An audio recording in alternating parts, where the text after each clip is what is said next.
你们穿过秋裤吗？喵？那你们有没有注意过秋裤它这个东西喵？男生秋裤前面有一个小洞洞呢，你们有注意过这个吗？喵？我第一次晾家里的衣服的时候，我看到这个洞的时候，我以为它是男生拿来尿尿的喵，但是仔细观察之后发现它这个洞是比较小的，就是拿来尿尿的话肯定是有男生是拿来尿尿的喵，但是应该很少，因为不是每个人都适合这个洞。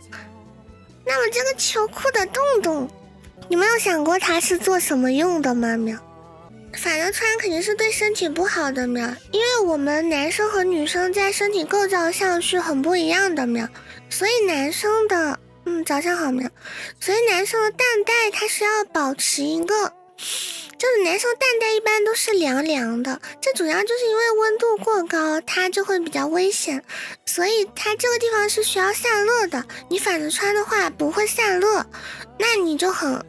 对你身体很不好，所以男生的秋裤它会特意在这个地方开一个洞，主要就是拿来降温用的，就是在你在冬天很冷的情况下可以保暖，但是你这个地方可以得到一个降温保护的效果。然后呢，有些男生是分不清自己的秋裤的前面和后面的喵，因为有些秋裤它后面是一条线，但有些秋裤设计是两条线，所以有些男生他就分不清前面和后面喵，所以他这个洞还有一个让一些分不清前面后面的男生可以来区分前面后面的功能，就是这样的喵。虽然前面后面都挺好区分的，因为男生的秋裤也好内裤也好，它都会在前面预留出比较多的空间的喵，其实正常观察一下都会分得清楚，但是就是有一部分分不清楚，所以这个也可以拿来区分前面和后面。然后它预留出比较多的空间吧喵，除了散热以外，也是为了避免男生不同情况下的状况导致自己受伤，因为男生他不是一直保持一样的大小的，那如果太紧没有预留空间的话喵，在外面发生一些状况呀，或者说看到一个美少女啊想的比较多啊，那不得体这种时候可能不太得体，那可能还会导致受伤，如果没有预留空间的话喵，所以按照男生的身体构造设计的这个多的空间就可以保护男生，并且很舒适，就是这样的喵。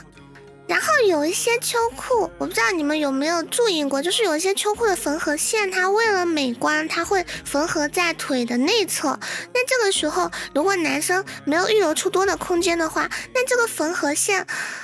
就会让你穿上秋裤以后更难受，那设计多的空间的时候，它就会把这个缝合线就是设计到侧边，然后也会设计的比较平坦，你就不会难受了。所以设计这个洞呢喵，就是能在冬天保暖的同时，还可以给需要散热的地方做到散热，就是这样的喵。还有一些它不是洞的设计，因为洞的话你长期去洗来洗去翻过来洗什么的，它会容易变形掉喵，所以有一部分商家它会在前面给你预留比较多的空间，那一块都直接是一个比较大的洞，然后直接在中间设计一个扣子，这样子的话洗的时候直接解开扣子就可以洗，然后平时也会比较方便散热，就是这样喵。然后大部分男生可能没注意过这个吧，然后呢也有一小部分男生拿来尿尿的喵，但是真的很少很少很少很少，它这个原理就是这样子，就是为了你更舒适散热呀更健康，所以设计的喵。不会用这个尿尿的喵，但是比较渺小的那部分男生就会用这个来尿尿，他会比较就是但大部分是不会的喵。然后这个地方它就是要散热的喵，因为平时它就是凉凉的，那这时候你冬天很冷，你穿了秋裤，你浑身都很热，你这里也很热，那超过一定的温度，那对你的子孙后代就非常的危险喵，所以它会设计就是保护你的子孙后代，就是这样的喵。不能因为穿一个秋裤段子绝孙吧？